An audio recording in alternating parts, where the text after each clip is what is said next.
La croix est le chemin de la vie. Il y a l'œuvre du principe de la croix dans le cas d'hommes qui se sont démarqués au début de l'histoire de la race humaine, Abel et Noé. Il nous faut passer maintenant à Abraham. Je vous suggère de lire les chapitres 17 et 22 de la Genèse. Mais avant que nous venions à parler de ce sujet en relation avec Abraham, laissez-moi vous dire ceci, qui, je pense, peut être utile.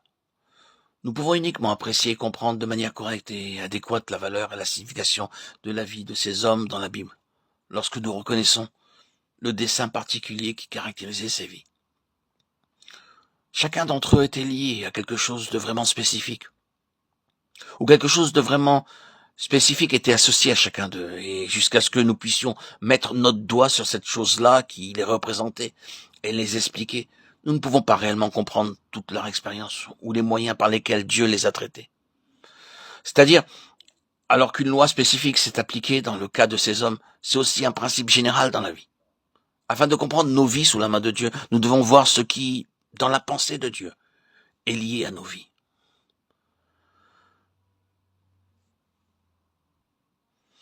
La chose particulière qui vient à nous lorsque nous parlons d'Abel est qu'il a reconnu le principe en plénitude et de manière irrévocable que la croix est le chemin de la vie.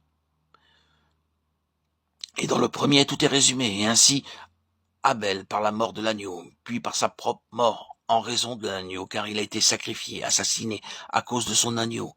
Il a établi la loi que la croix est le chemin de la vie.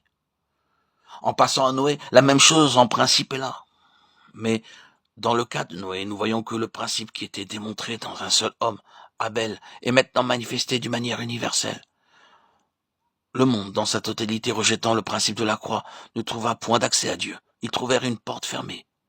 Mais Noé et 7 autres, parce qu'ils ont accepté ce principe, ont trouvé l'accès. Et la fonction spécifique de Noé fut de présenter l'universalité de ce principe.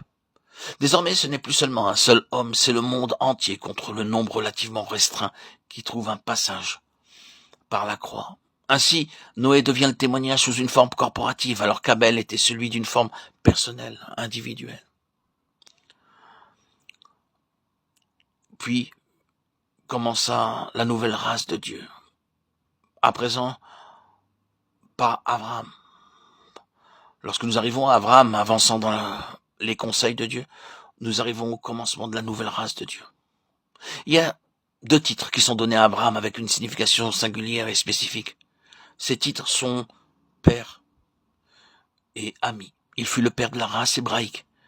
Mais il n'était pas uniquement le père de la nation hébraïque, car Paul dit le père de tous ceux qui croient, Romains 4:11. Et encore, le père de plusieurs nations, Romains 4:18. Et ce fut écrit à des Romains afin qu'Abraham sorte nettement des limites de la race hébraïque. Et comme Paul le dit, il est le père de toutes les nations qui croient. Et nous savons que l'exceptionnelle caractéristique d'Abraham était la foi. Il est appelé le père des fidèles, c'est-à-dire du peuple de la foi, tous ceux qui croient. La foi est par conséquent générique, la caractéristique d'une genèse, à savoir d'une catégorie de personnes. C'est une puissance qui crée un type de personne, qui produit une race, une nation. La foi est une chose puissante qui se propage. Et c'était la caractéristique particulière de la qualité de père d'Abraham, ou de sa paternité, la foi. Quelle chose merveilleuse est la foi. Je multiplierai ta postérité comme les étoiles du ciel et comme le sable qui est sur le bord de la mer. Genèse 22:17.